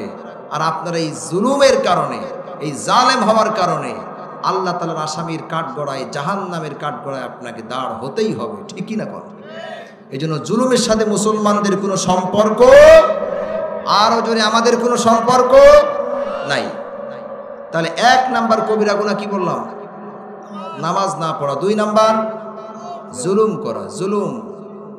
3 নাম্বার কবিরা গুনাহ, যেই কবিরা গুনাহগুলি করলে নির্ঘাত জাহান্নাম, কেউ আপনাকে বাঁচাতে পারবে না। 3 নাম্বার কবিরা গুনাহ হলো পিতামাতার অবাধ্য হওয়া। আরো জোরে কোন কি হওয়া? পিতামাতার অবাধ্য সন্তান আপনাদের চাপাইতে আছে? আছে, সব জায়গাতে আছে। সন্তানকে এত কষ্ট করে পিতামাতা বড় করলো, আর এই সন্তান বড় হয়ে চাকরি হয়ে, বড় ডাক্তার হয়ে, ইঞ্জিনিয়ার হয়ে, মাস্টার হয়ে, সন্তান নিজের বুড়ো পিতামাতাকে বৃদ্ধাশ্রমে রেখে আসতে আমি দেখেছি, ঠিক কিনা? আশ্চর্যের বিষয়, একজন পিতা, একজন মাতা 5 থেকে 10 জন সন্তানকে বড় হওয়া পর্যন্ত খেতে দিতে পারল, কোনো কষ্ট অনুভব কোনোদিন করলো না, ঠিক কিনা? অথচ 5 ভাই মিলে একজন পিতা একজন মাতাকে খেতে দিতে গেলেই কষ্ট আছে না নাই? আরো জোরে কোন আছে না নাই? এটা বাস্তব কথা বললাম না অবাস্তব কথা? বাস্তব কথা। পালা পালা করে ভাগ করে নেয়, তুই 5 দিন খাওয়াবি, আমি 5 দিন, তারপরে তুই 5 দিন। কপাল পোড়া মুসলমান, কপাল পোড়া সন্তান। যার সাধ্য আছে, সামর্থ্য আছে, সে তো সেই সন্তান নিজেই বলতে পারে পিতা মাতাকে আমি খেতে দেবো সারা জীবন, ঠিকই না? কোন পিতা মাতার সঙ্গে ভালো সম্পর্ক যেই সন্তান রেখেছে, আমি আল্লাহর কসম করে বলতে পারি সেই সন্তান সারা জীবন সুখে আছে, সুখে থাকবে, ঠিকই না? কোন যারাই পিতা মাতাকে বোঝা মনে করেছে, কষ্ট মনে করেছে, তারাই সারা জীবন বিপদ, রোগ শোক, বালা মুসিবত থেকে উঠতেই পারে না, ভাতই হয় না। আছে না নাই? আছে।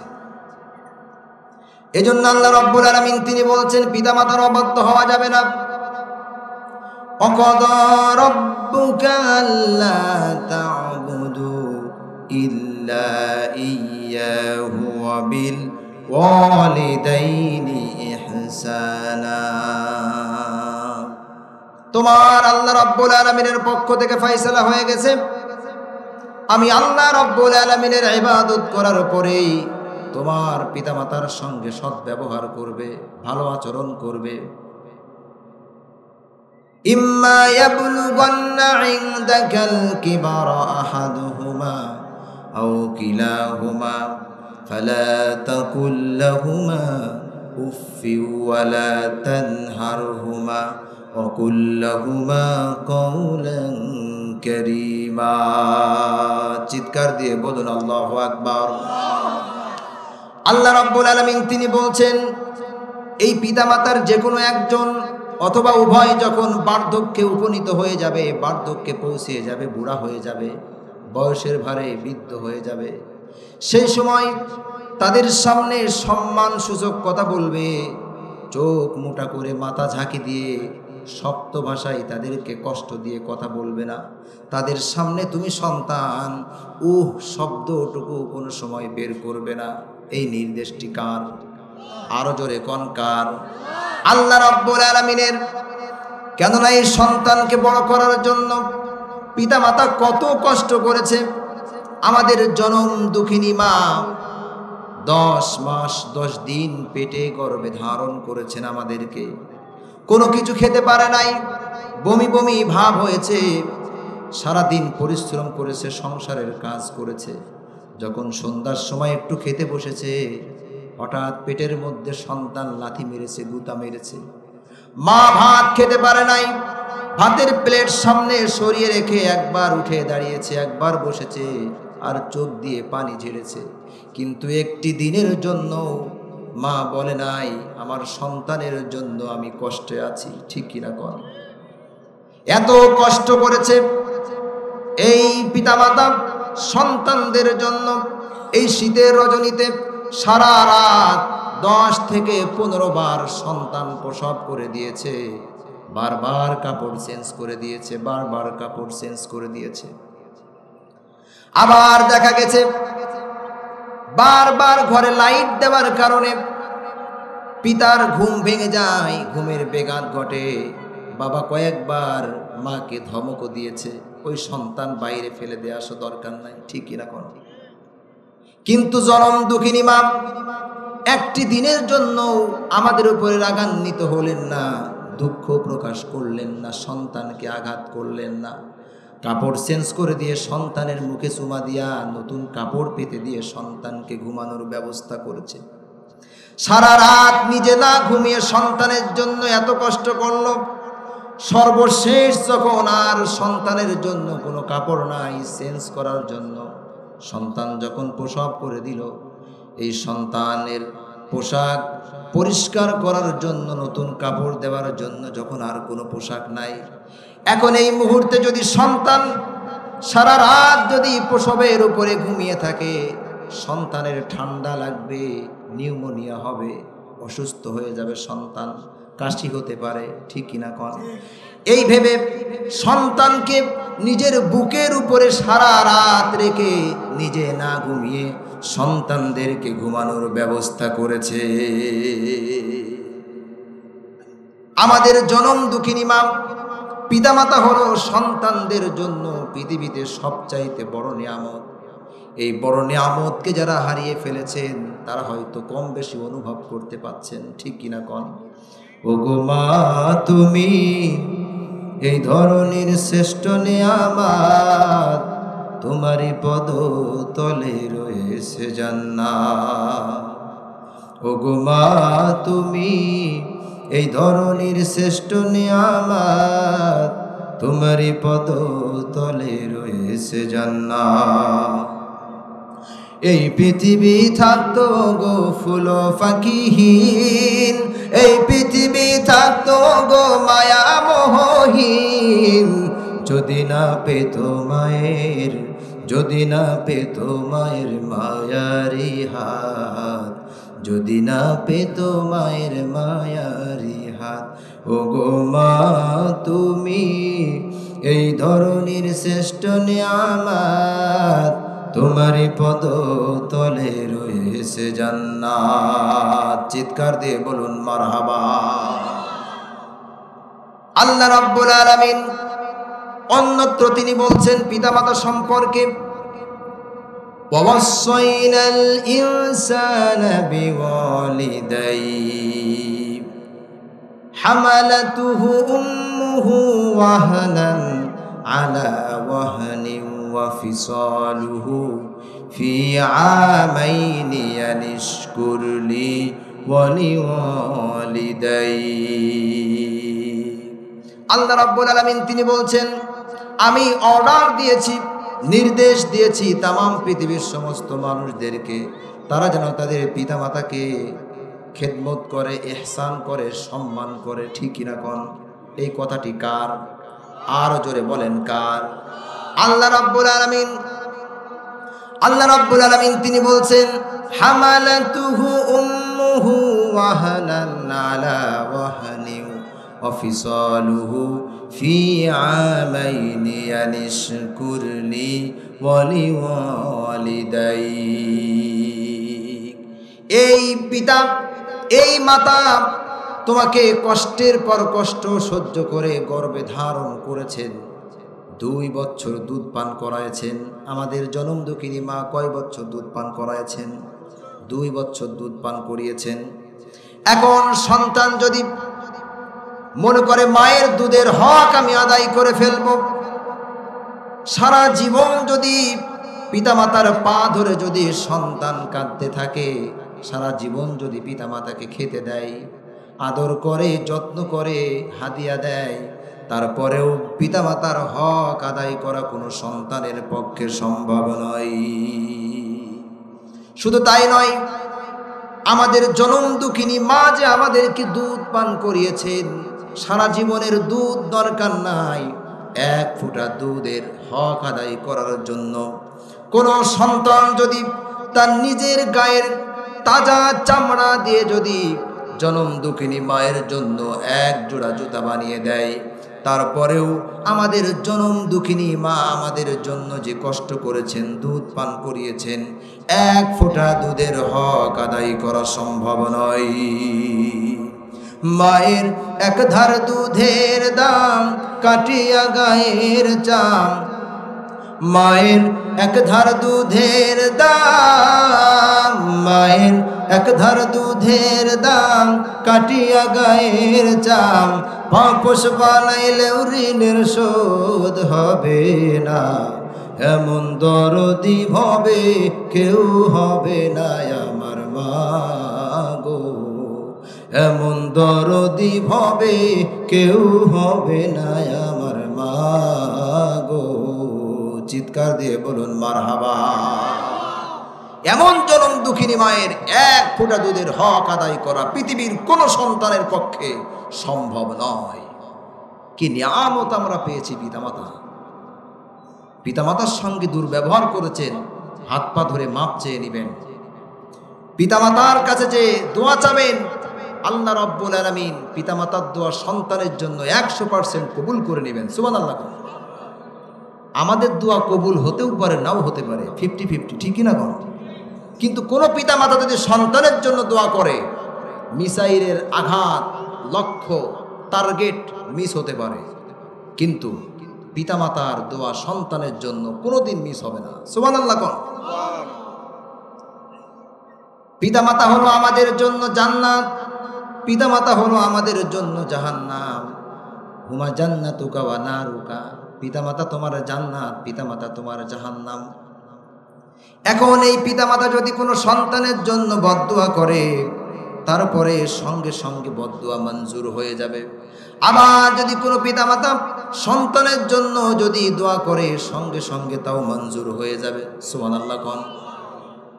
যদি এমন হতো সন্তানের জন্য দোয়া করলে মঞ্জুর হবে কিন্তু বদদুয়া করলে কবুল হবে না, তাহলে বোঝা যেত পিতামাতার সঙ্গে দুর্ব্যবহার করলেও তেমন সমস্যা না।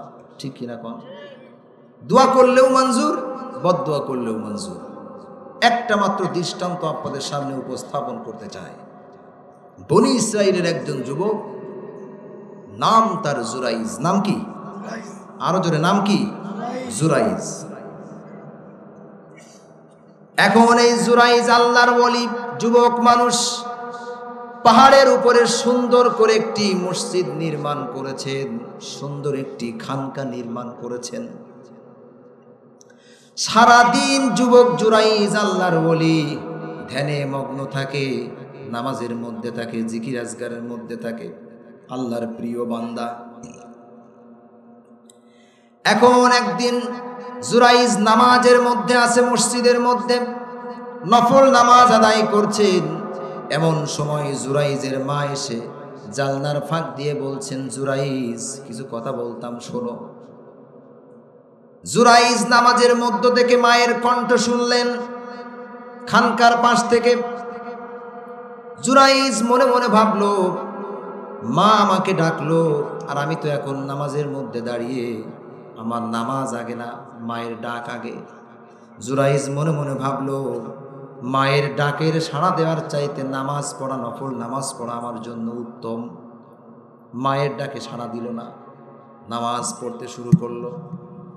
আবার যখন দ্বিতীয়বার মা জুরাইজকে বলতেছে, ও জুরাইজ শোনো, তোমার সঙ্গে কথা বলতে চাই। জুরাইজ নামাজের মধ্যেই মনে মনে ভাবলো, নামাজ আগে নাকি মায়ের ডাকে সাড়া দেওয়া আগে। জুরাইজ আবার নামাজের মধ্যেই থাকলো, নামাজ শেষ করে মায়ের ডাকে সাড়া দেব।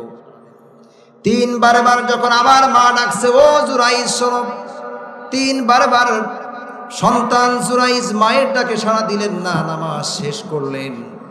এরপরে জুরাইজের মা আল্লাহ রাব্বুল আলামিনের কাছে প্রার্থনা করলেন আর বললেন, আল্লাহ, আমার জুরাইজকে আমি পরপর তিনবার ডাক দিয়েছি, আমার জুরাইজ আমার ডাকে সাড়া না দিয়ে নফল নামাজ নিয়ে ব্যস্ত। আল্লাহ, তোমার কাছে প্রাণ খুলে আমার জুরাইজের জন্য বদদুয়া করলাম, আমার জুরাইজকে তুমি কোনো বেশ্যার ফিতনায় না ফেলে তুমি তাকে মৃত্যু দিও না। দোয়া মঞ্জুর হয়ে গেল। এখন জুরাইজ হঠাৎ একদিন ওই এলাকার সবচেয়ে খারাপ মহিলা, ব্যভিচারিণী মহিলা এসে জুরাইজকে মসজিদের পাশ থেকে ডাক দিচ্ছে আর বলছে, জুরাইজ শোনো, আমি হলাম এই এলাকার সবচাইতে সুন্দরী মহিলা, আমার চাইতে সুন্দরী মেয়ে আর এই এলাকায় কেউ নাই। অতএব এই পাহাড়ের উপরে, পাহাড়ের চূড়ায় তুমি আর আমি ছাড়া কেউ নাই, আসো তোমার সঙ্গে একটু জেনা করি, একটু খারাপ কাজ করি। জুরাইজ বলতেছে, বেয়াদব মহিলা, আমি আল্লাহ রাব্বুল আলামিনের একজন বান্দা, সব সময় মসজিদে থাকি, আল্লাহ রাব্বুল আলামিনকে স্মরণ করি, আমার দ্বারা এই কাজ সম্ভব নয়, বেয়াদব এখান থেকে বেরিয়ে যাও। ব্যভিচারিণী মহিলা বলছে, জুরাইজ এই মুহূর্তে পৃথিবীর কেউ দেখবে না, আসো খারাপ কাজ করি। জুরাইজ বলতেছে, ব্যভিচারিণী মহিলা, এই মুহূর্তে পৃথিবীর কোনো শক্তি আমাদেরকে না দেখতে পারে, কিন্তু আমি যে আল্লাহ রব্বুল আলামিনকে ভয় করে চলি, সেই আল্লাহ রব্বুল আলামিনের চোখ ফাঁকি দেওয়া সম্ভব নয়। যাদের হৃদয়ে আছে আল্লাহর ভয়, তারা কবু পথ ভুলে যায় না, ঠিক না? রাতের আধারে যারা সেজদাতে রয়, দু চোখের শ্রুতে নদী যেন বয়। রাতের আধারে যারা সেজদাতে রয়, দু চোখের শ্রুতে নদী যেন বয়। ছলনার হাতছানি যতই আসুক, ছলনার হাতছানি যতই আসুক, পিছনে ফিরেও তাকাই না। যাদের হৃদয়ে আছে আল্লাহর ভয়, তারা কবু পথ ভুলে যায় না। চিৎকার দিয়ে বলুন মারহাবা। ব্যভিচারিণী মহিলা জুরাইজের কাছ থেকে দৌড় দিলেন। পাহাড় থেকে নামার পরে পাহাড়ের চূড়ায় যখন একজন রাখাল গরু চড়াচ্ছিল, রাখালকে যখন দেখলো ব্যভিচারিণী মহিলা, রাখালকে এই অফার দেওয়ার সঙ্গে সঙ্গে রাখাল দেখলো কাজ সারছে। এমন সুযোগ, এমন অফার জীবনে পাওয়া যায় না, ঠিক কিনা কর? যাদের ভিতরে ঈমান নাই তাদের ভিতরে এইটাই জাগ্রত হবে, আর যাদের ভিতরে ঈমান আছে তারা ভাববে আমার আল্লাহ রব্বুল আলামিন আমাকে দেখছেন, আমাকে শাস্তি দিবেন, ঠিক কিনা কর? রাখালের সঙ্গে ব্যভিচারিণী মহিলা খারাপ কাজে লিপ্ত হয়ে গেল। গর্ভের সন্তান চলে আসলো। একদিন, 2 দিন, 1 সপ্তাহ, 2 সপ্তাহ, 1 মাস, 3 মাস হয়ে যাওয়ার পরে যখন ব্যভিচারিণী মহিলার পেট যখন উঁচু হয়ে গেল, এলাকার সকলেই জানে এই ব্যভিচারিণী মহিলার কোনো স্বামী নাই। কিভাবে তার পেট উঁচু হয়, কিভাবে তার পেটে সন্তান আসে, ঠিক কিনা কর?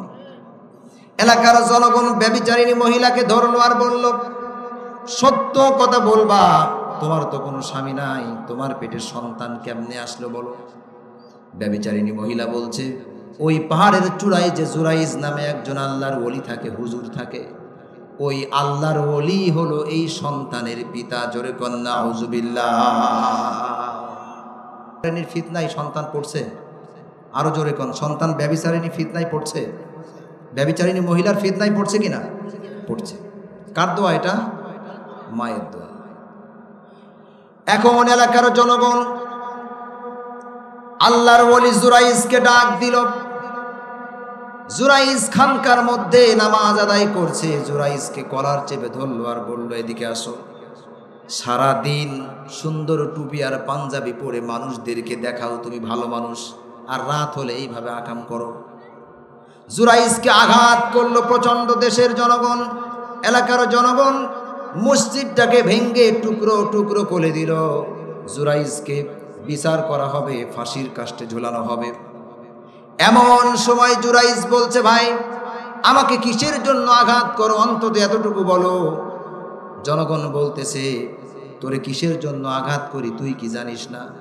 ওই অমুক ব্যভিচারিণী মহিলার সঙ্গে তুই খারাপ কাজ করছিস, তার পেটে সন্তান এসছে, এই জন্য তোকে আঘাত করি। এখন আল্লাহর ওলি জুরাইজ বলছে, ভাই আমাকে ফাঁসি দিবা আর হত্যা করবা আর শুলে চড়াবা, যাই করবা করো, কোনো সমস্যা নাই, আমাকে 2 রাকাত নামাজ আদায় করার জন্য সময় একটু দাও। 2 রাকাত নামাজ আদায় করার জন্য জুরাইজকে সময় দেওয়া হলো। 2 রাকাত নামাজ আদায় করে আল্লাহ রাব্বুল আলামিনের কাছে প্রাণ খুলে জুরাইজ দোয়া করলো আর বলল, আল্লাহ আমি তো এই কাজ করি নাই, ওই ব্যভিচারিণী মহিলা আমাকে অপবাদ দিয়েছে, অতএব ব্যভিচারিণী মহিলার পেটে যে সন্তান আছে, আমার যখন বিচার শুরু হয়ে যাবে, বিচারের মধ্য থেকে আমি বলবো সন্তান তোমার পিতাকে, সে যেন তার আসল পিতার পরিচয় বলে দেয়। আল্লাহ রাব্বুল আলামিন জুরাইজের দোয়াকে মঞ্জুর করে নিলেন। জুরাইজের বিচার ফয়সালা শুরু হয়ে গেল। জুরাইজ বলতেছে বিসমিল্লাহ, আল্লাহর নাম নিয়ে যখন ওই মহিলাকে ডাক দিয়ে বলল, মহিলা শোনো, তোমার পেটে যে সন্তান, এই সন্তানের পিতাকে বলো। এখানে তো অনেক মানুষ আছে। ওই ব্যভিচারিণী মহিলা বলছে, এর পিতা হলে তুমি আমার সঙ্গে এই কাজ করছো। জুরাইজ বলছে, আল্লাহর কসম, আমার দ্বারা এই কাজ করা সম্ভব নয়। এবার জুরাইজ সঙ্গে সঙ্গে সন্তানের দিকে লক্ষ্য করে পেটের দিকে তাকিয়ে যখন বিসমিল্লাহ বলে বললেন, সন্তান তোমার আসল পিতাকে, তার পরিচয়, তার নাম বলে দাও এতগুলো মানুষের সামনে। আল্লাহর কি কুদরত, আল্লাহর কি কারিশমা! মায়ের গর্ভে থেকে, পেট থেকে আওয়াজ আসলো, আমি সন্তান, আমার পিতা জুরাইজ নয়, আমার পিতা হলো ওই পাহাড়ের চূড়ায় গরু চড়াই ওই রাখাল হলো আমার পিতা। আল্লাহু আকবার। তাহলে এখান থেকে যেটা বোঝানোর চেষ্টা করলাম, মায়ের ডাকে সাড়া দেয় নাই, তেমন খারাপ অন্যায় কিছু করে নাই। সন্তান নামাজ পড়ছিল, ঠিক কিনা কন? বিড়ি সিগারেট খাচ্ছিল না, খারাপ কাজে ছিল না, নামাজ পড়ছিল। কিন্তু নফল নামাজের চাইতে মায়ের ডাকটা অনেক বড় আল্লাহ রাব্বুল আলামিনের কাছে। মায়ের ডাকে সাড়া না দেওয়ার কারণে যদি এত বড় বিপদে ফেলতে পারে আল্লাহ রাব্বুল আলামিন, তাহলে আপনি আপনার পিতামাতাকে বৃদ্ধাশ্রমে রেখে ছাদের নিচে একতলা পাঁচতলায় আপনি যে বসবাস করছেন, আল্লাহ রাব্বুল আলামিন আপনাকে এখনো গজব দেয় নাই। এটা মহান রবের রহমত, ঠিক কিনা কন? এই জন্য পিতামাতার খেদমত, পিতামাতার ভালোবাসা, এর চাইতে পৃথিবীতে বড় দোয়া, বড় শক্তি আমার মনে হয় আর কোনো কিছু নাই। আমি যখন ওয়াজের মাহফিলে আসি, আমি আমার মায়ের কাছ থেকে দোয়া নিয়ে আসি। আমি বলি, মা, টুপি খুললাম, তুমি আমার মাথায় একটু ফু দিয়ে দাও, আমার গলায় একটু ফু দিয়ে দাও, যাতে করে গলা কণ্ঠ ঠিক থাকে, কথা বলতে পারি আমি। মা বলে, বাবা তুই হুজুর মানুষ, তোর আমি কি দিয়ে ফু দেব, কি পড়ে ফু দেব? আমি বলি, মা তুমি যা পারো তাই পড়ে ফু দাও, আমি কিচ্ছু বলবো না। সুবহানাল্লাহ। আমার মা আমার টুপি খুলে আমার মাথায় ফু দিয়ে দেয়, আমার গলায় হাত বুলিয়ে দেয়। সুবহানাল্লাহ। পৃথিবীতে পিতামাতার ভালোবাসার মধ্যে যে রহমত আছে, আমি মনে করি পৃথিবীতে এমন রহমত আর কোথাও নাই। সুবহানাল্লাহ। আজ সন্তান অমুক পীর সাহেবের কাছে যায়া বিশাল বড় একটা গরু, একটা মহিষ, একটা খাসি, দুম্বা, ভেড়া, উট দিয়ে আসে, আর বাবার দরবারে অনেক কিছু চেয়ে আসে, বাবা এই দিবা সেই দিবা, আছে না নাই? আবার গান ধরে, আমি যাইতাম যাইতাম গুনি সাই বাবার দরবারে, আছে না নাই? আবার এরা বলে যে আমাদের বাবাই জিন্দা গাছকে, মরা গাছকে জিন্দা বানায় দিতে পারে। মানুষের, আমাদের যত গুনাহ আছে, পৃথিবীর কোনো শক্তির প্রয়োজন নাই। আমাদের যে পীর সাহেব, যে বাবা, বাবা ভান্ডারী, এই বড় বাবাই আমাদের জীবনের গুনাহগুলিকে মাফ করে দিতে পারে, মৃত গাছকে জিন্দা গাছে পরিণত করতে পারে, ঠিক কিনা কন? এরা বলে। এর প্রমাণ আমি দিচ্ছি আপনাদেরকে। এই কথা আমার নাই, কথা তাদের। গনিশা বাবা আল্লাহ রাউলিয়া বাবা, খোলা খান্দিতে রইলা ঘুমায়া বাবা, খোলা খান্দিতে রইলা ঘুমায়া। ওরে আমার খাজা বাবা, আমারে দিও না সাজা, মরা রুহু করো তাজা, অন্তর করো নুরানি, অন্তর করো নুরানি। মরা গাছে দাও না ফুল ফুটায়া বাবা, খোলা খান্দিতে রইলা ঘুমায়া বাবা, খোলা খান্দিতে রইলা ঘুমায়া। নাউজুবিল্লাহ কোন? তাহলে ওদের বাবা সব পারে। নাউজুবিল্লাহ। এমন বিশ্বাস যদি কোনো মুসলমানের অন্তরে থাকে, ওর ঈমান আছে? আরো জোরে কোন ঈমান আছে? আল্লাহ রাব্বুল আলামিনের হাবিব বিশ্ব নবী তিনি একদিন মসজিদে নববীতে বসা সাহাবায়ে কেরামদেরকে নিয়ে তিনি কিছু কথা বলছেন। হঠাৎ একজন বৃদ্ধা মহিলা লাঠি ভর দিতে দিতে আসলো। বৃদ্ধা মহিলাকে দেখে বিশ্ব নবী জনাবে মুহাম্মদুর রাসূলুল্লাহ সাল্লাল্লাহু আলাইহি ওয়াসাল্লাম সঙ্গে সঙ্গে দাঁড়িয়ে পড়লেন। গায়ের চাদর মুবারক খুলে বালির উপরে মাটির উপরে সুন্দর করে বিছায় দিলেন চাদরটি, আর বুড়িমার হাত ধরে আস্তে করে বিশ্বনবীর চাদর মুবারকের উপরে বসায় দিলেন। বিশ্বনবী বসে পড়লেন। বিশ্বনবী কানে কানে কি যেন বুড়িমার সঙ্গে বললেন। আবার যখন বুড়িমা বিদায় হয়ে চলে যাচ্ছে, ওঠার সঙ্গে সঙ্গে বিশ্বনবী তিনি দাঁড়িয়ে পড়লেন, হাত ধরে কিছুটা পথ আগিয়ে দিলেন। আবার বিশ্বনবী এসে আবার বসলেন। সাহাবায়ে কেরামরা বলছেন, ইয়া রাসূলুল্লাহ, ইয়া হাবিবাল্লাহ, কোনো কিচ্ছু বুঝলাম না। একজন বৃদ্ধা মহিলা আসলো, আর আল্লাহ রাব্বুল আলামিনের হাবিব তার গায়ের চাদর মুবারক বিছিয়ে দিল, আবার উঠে দাঁড়ালো, আবার বসলো, আবার আগিয়ে দিল, কিছুই বুঝলাম না। আল্লাহ রাব্বুল আলামিনের হাবিব বিশ্বনবী জনাবে মুহাম্মদুর রাসূলুল্লাহ সাল্লাল্লাহু আলাইহি ওয়াসাল্লাম বলছেন, সাহাবারা শোনো, এই পৃথিবীতে যখন আসি, পৃথিবীতে আসার আগে আমি আমার পিতাকে হারিয়েছি। যখন বয়স আমার 6 বছর আমার মাকে হারিয়েছি। যখন বয়স আমার 8 বছর তখন আমার দাদাকে হারিয়েছি। আমি ছোট্টবেলা থেকে আদর যত্ন, মায়ের দুধ তেমন আমার কিসমতে জোটে নাই। ছোট্টবেলায় দীর্ঘ 2 বছর দুধ পান করে আমাকে তিল তিল করে যিনি বড় করেছেন, ইনি হলেন সেই দুধমা হালিমাতুস সাদিয়া। জোরে কোন সুবহানাল্লাহ। মায়ের প্রতি, একজন দুধমার প্রতি কি সম্মান দেখিয়েছেন বিশ্বনবী, সুবহানাল্লাহ। মায়ের প্রতি সম্মান কেন দেখাবো? ছোট্টবেলায় যখন আমরা 1-2 পা হাঁটতাম, আবার পড়ে যেতাম, আবার উঠে হাঁটতাম, এমন হতো কি হতো না?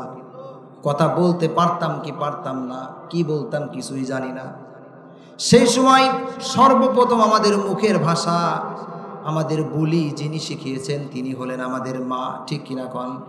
মনে পড়ে জীবনের সেদিনগুলি, মায়ের মুখে শেখা প্রথম বলি, কত না যতনে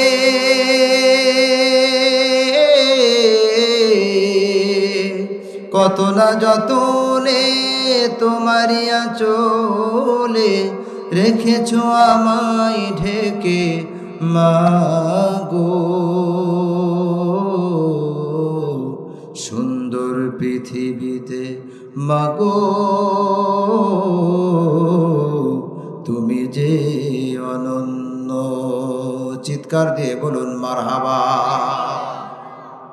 এই মা যার দুনিয়া থেকে চিরতরে বিদায় নিয়েছে, পিতা মাতা যার দুনিয়া থেকে চিরতরে বিদায় নিয়েছে, এই পিতা মাতার জন্য আপনার এখন করণীয় কি, এটা বলে আমি শেষ করে দেব, দোয়া করে দেব। এই পিতা মাতা যার দুনিয়াতে নাই,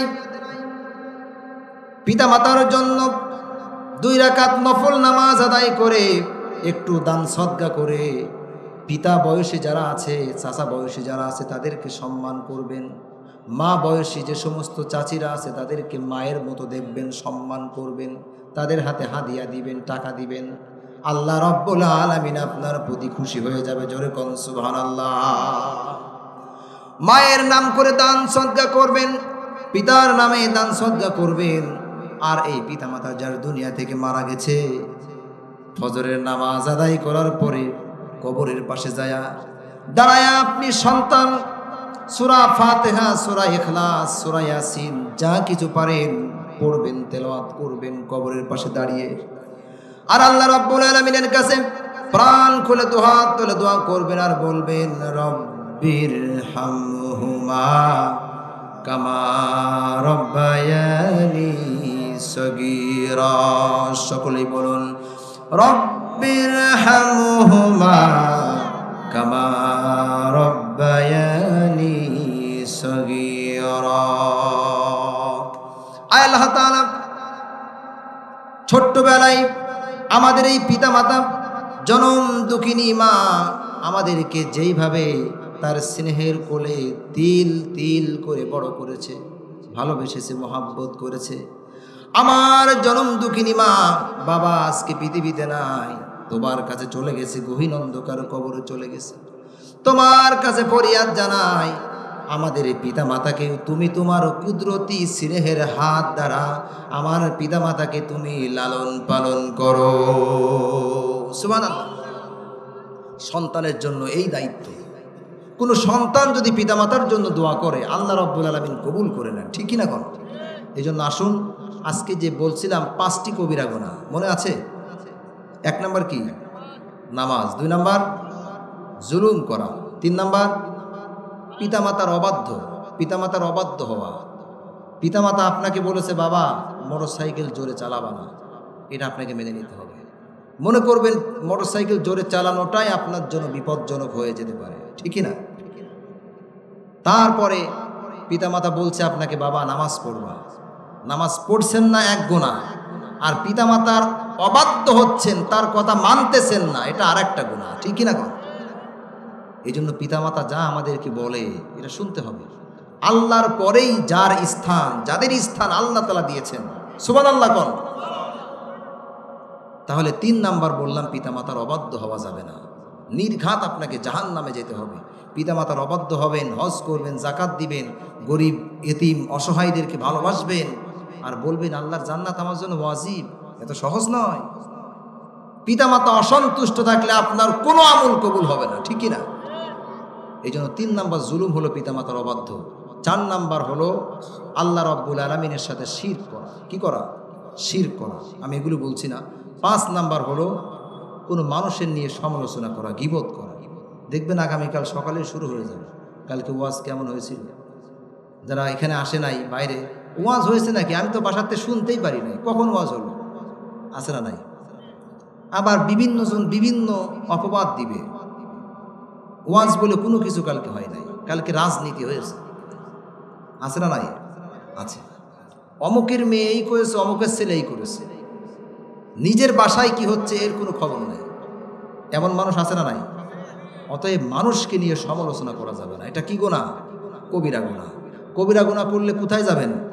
জাহান্নাম। তাহলে এই 5টি কবিরা গুনাহ থেকে আল্লাহ রাব্বুল আলামিন আমাকে, আপনাকে, আমাদের সকলকে বেঁচে থাকবার তৌফিক দান করুন। ওয়া মা আলাইনা ইল্লাল বালাগ।